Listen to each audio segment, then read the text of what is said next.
நண்பர்களே, நாம் இன்றைக்குள்ள வீடியோவில் பார்க்குறது வந்து பார்த்திங்கன்னா, நம்ம கார்லாம் ஆடியோ செட்டப் பண்ணுறதுக்கு நல்ல குவாலிட்டியான ஆடியோ கேட்குறதுக்கான ஒரு யூனிட் தான் இது. இது மோக்கோ அப்படிங்கிற பிராண்ட்லேருந்து வரக்கூடிய ஃபார்ம் மெட்டீரியலில் செய்யப்பட்ட ஸ்பீக்கர் ரிங். அதை அவங்க கொடுத்துருப்பாங்க ஃப்ரண்ட்லேயே ஃபார்ம் ஸ்பீக்கர் ரிங் அப்படின்னு தான் கொடுத்துருப்பாங்க. இதோட யூசேஜ் என்ன அப்படிங்கிறதெல்லாம் இந்த வீடியோவில் நம்ம பார்ப்போம். ஸோ முதல்ல நம்ம ப்ரீமியமான ஆடியோ பண்ணுறோம் இல்லையா? ஸோ ப்ரீமியமான ஆடியோ பண்ணுறப்ப கம்பல்சரியாக இதெல்லாம் மாற்றுறது நல்லது அப்படின்னு தான் நான் சொல்லுவேன். ஏன்னு பார்த்தீங்கன்னா, நம்ம நார்மல் ஆடியோ செட்டப்போட ப்ரீமியமாக போகிறதுக்குன்னா நல்ல டீட்டெயிலாக சாங் கேட்குறதுக்கு. ஸோ அப்போ அந்த அன்வான்டாக இருக்கக்கூடிய வைப்ரேஷன்ஸு ஸோ இதெல்லாம் வந்து குறைச்சி நம்ம நல்ல ஆடியோ மட்டும் கேட்கணும் அப்படிங்கிறதுக்காக தான் இந்த மாதிரி ப்ராடக்ட்லாம் லான்ச் ஆகிருக்கு. ஸோ இது முன்னாடியே இருக்குது இந்த ப்ராடக்ட், நான் இதில் யூஸ் பண்ண நம்ம வீடியோ போடலை. ஸோ இது மோக்கோ அப்படிங்கிற பிராண்டில் வரக்கூடிய ஃபார்ம் ஸ்பீக்கர் ரிங். இதோட யூசேஜெல்லாம் வந்து பார்த்திங்கன்னா அவங்க பேக்கில் கொடுத்துருப்பாங்க. Reduce the panel vibration. Panel vibration என்ன பார்த்தீங்கன்னா, நம்ம ஸ்பீக்கர்ஸ் மாட்டிருப்போம், சாங் போடுறப்போ அந்த பேனல்லாம் ஒரு மாதிரி கிர் அப்படிங்கிற ஒரு வாய்ஸ் வந்து உருவாகும். ஸோ அந்த நாய்ஸ் எல்லாமே குறைக்கிறதுக்கு இது பயன்படும் அப்படிங்கிறத மென்ஷன் பண்ணிக்கலாம். ஸோ இதே மாதிரி அந்த மிட் பேஸுக்கான ரெஸ்பான்ஸ் அதிகமாகும், நல்ல ஆடியோ கிளாரிட்டி கிடைக்கும். ஸோ அதில் சில விஷயங்களை இன்ஃபர்மேஷனாக கொடுத்துருக்காங்க. இதோட ப்ரைஸ் வரது வந்து பார்த்திங்கன்னா, இதுக்குள்ள ஒரு பேக்கில் 2 யூனிட் இருக்கும். ஸோ அந்த 2 யூனிட்டோட ப்ரைஸ் 1890 ரூபாய் வந்து அவங்க பஞ்ச் பண்ணியிருக்காங்க. பட் இதுக்கு சம் டிஸ்கவுண்ட்டில் வாங்க கிடைக்கும். இப்போ இதை ஓப்பன் பண்ணி காமிச்சு தரேன். அந்த மெட்டீரியல் பாருங்கள்.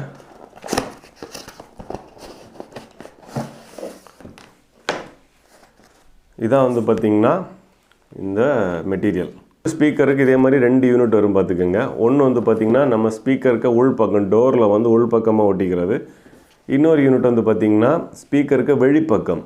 இது ஸ்பீக்கர்னு கற்பனை பண்ணிக்கோங்க. இந்த ஸ்பீக்கர் நம்ம டோரில் மாட்டிட்டோம், அதுக்கப்புறம் அதோட ஃப்ரண்ட்டில் இந்த மாதிரி வச்சு விடுவோம். ஓகேங்களா? அப்போது இந்த சைடில் வந்து நம்ம டோர் பேடை வந்து அடைப்போம். அடைக்கிறப்போ இந்த ஸ்பீக்கருக்கும் டோர் பேடுக்கும் இடையில் வந்து ஒன்று அந்த ஒலி அதிர்வுகள் வந்து பரவாது வெளிப்பக்கம். இந்த சென்டர் வழியாக ஸ்பீக்கரில் அந்த பேடில் உள்ள கிரில் வழியாக வெளியே வரும் ஸ்பீக்கருடைய அவுட்புட்டு.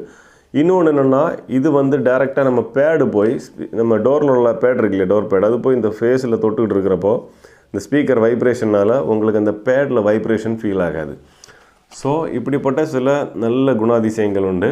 இதோட ரேட்டு இவ்வளோ அதிகமாக வைக்கிறதுக்கான, இது நார்மல் ஃபார்ம் கிடையாது, ரேட்டு கொஞ்சம் அதிகமாக வைக்கிறதுக்கான காரணம் என்ன, இது தண்ணி நம்ம டோரில் ஒட்டி வச்சுட்டா கூட தண்ணியை வந்து இதை அப்சர்வ் பண்ணி உள்ளே வச்சுக்காது. ஸோ அதனால தான் இதோடைய ப்ரைஸ் வந்து கொஞ்சம் அதிகமாக இருக்கிறது. சில பேர் வந்து பார்த்திங்கன்னா, ரீசெண்டாக நான் ஒரு வீடியோவில் பார்த்தேன், ஒரு நண்பர் ஒருத்தங்க அவங்க வீட்டிலே செட்டெல்லாம் மாட்டி அவரே மாட்டி வீடியோ போட்டிருந்தார். அதில் வந்து பார்த்திங்கன்னா, நம்ம இந்த பேக்கில் ஒட்டியிருக்கோம் பார்த்திங்களா, இதே மாதிரி ஸ்பாஞ்சை கட் பண்ணி உள்ளே வச்சுருப்பாரு, வச்சு ஒட்டி வச்சுருப்பாரு. ஸோ இது வைக்கிறதுனால உங்களுக்கு ஆடியோ குவாலிட்டி இருக்குமான்னு கேட்டால் ஆடியோ கொஞ்சம் சிதறாமல் இருக்கும், அது உண்மை தான். ஆனால் இது என்ன பண்ணுனாக்கா, தண்ணியை வந்து அப்சர்வ் பண்ணி வச்சுக்கிடும். இந்த தண்ணியை அப்சர்வ் பண்ணி வைக்கிறப்ப என்ன நடக்குனாக்கா, டோரில் இந்த மாதிரி ஒட்டி வச்சுருப்போம், தண்ணி அப்சர்வ் பண்ணியிருக்கப்போ டோர் வந்து சீக்கிரம் ரஸ்ட் ஆகி போகும். ஸோ அதனால தான் நீங்கள் இந்த மாதிரி இந்த ஃபார்ம் மெட்டீரியல் ஒட்டுறதா இருந்தால் இந்த மாதிரி பிராண்டட் வாங்கி ஒட்டிக்கோங்க. இதோட ஃபினிஷிங்கை வந்து பார்த்திங்கன்னா, நீங்கள் கையில் தொட்டு பார்த்தா உங்களுக்கு தெரியும். ஸோ அது எந்த அளவு குவாலிட்டியாக இருக்குது அப்படிங்கிறது கையில் தொட்டு பார்த்தா தெரியும். ஓகேங்களா? இந்த மாதிரி மெட்டீரியல் இல்லாமல் இந்த மாதிரி மெட்டீரியல் போடுறப்ப என்னன்னாக்கா நல்ல ஆடியோ அவுட்புட். இதோட பேக் சைடு பார்த்திங்கன்னா உங்களுக்கு தெரியும், நம்ம ஸ்பீக்கர்லேருந்து வரக்கூடிய பேக்கில் போகக்கூடிய அந்த ஒலி அதிர் வந்து இந்த இடத்துல போய் படும். ஸோ பட்டுச்சுனாக்கா இது ஃபுல்லாக அப்சர்வ் பண்ணிக்கும், அப்சர்வ் பண்ணி சிதற விடாமல் பார்த்துக்கும். ஓகேங்களா? ஸோ அதுக்காக தான் அவங்க இந்த ஃப்ரண்டில் வந்து பார்த்திங்கன்னா கொஞ்சம் மேடுபள்ளமான ஒரு சர்ஃபேஸ் கொடுத்துருக்காங்க.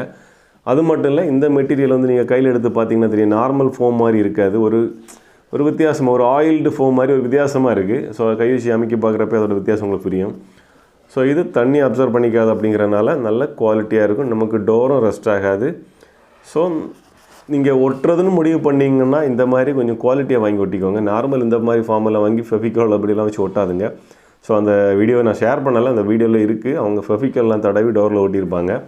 ஸோ அப்படி பண்ணக்கூடாது. அது டோருடைய லைஃப்பை வந்து டோரில் அந்த மெட்டீரியலோட லைஃப்பை வந்து குறைச்சிக்கிடும், தண்ணி அப்சர்வ் பண்ணும். ஏன்னா டோர் பேடுக்கு உள்ளே வந்து தண்ணி இறங்கும், மின்சீல்டில் வரக்கூடிய தண்ணி வந்து உள்ளே இறங்கும். ஸோ கண்டிப்பாக அந்த தப்பை பண்ணாதுங்க, இந்த மாதிரி வாங்கி ஒட்டிக்கோங்க.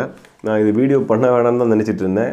அந்த வீடியோ பார்த்ததுக்கு அப்புறமா தான் ஸோ இது யூசேஜ் ஆகும் அப்படின்னு சொல்லிட்டு தான் நான் வீடியோ போடுறேன்.